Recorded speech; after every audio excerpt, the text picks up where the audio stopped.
La diputada foral de Cultura Miren Josune Aristondo ha visitado el campo de trabajo intergeneracional de Uda Gaztea en el centro Orue, Amorebieta. Jóvenes de entre 18 y 30 años participan en esta iniciativa de convivencia y trabajo intergeneracional que desarrolla la entidad sin ánimo de lucro ITG en Orue, de Amorebieta Echano, desde el 16 al 30 de julio. Los y las jóvenes que participan en este programa de verano conviven y trabajan con personas mayores de diferentes perfiles, tanto del programa Orue Vacaciones, Respiro para las personas cuidadoras, como con un grupo de residentes de la residencia Igurco Orue.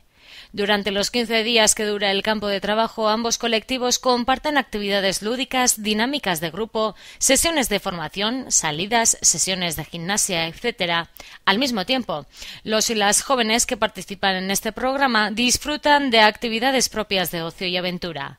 Esta iniciativa, que se enmarca en la campaña 2012 de Uda Gaztea de la Diputación Foral de Vizcaya, tiene como objetivo proporcionar a los jóvenes de entre 18 y 30 años un espacio lúdico y de convivencia donde disfrutar y afianzar su autonomía personal.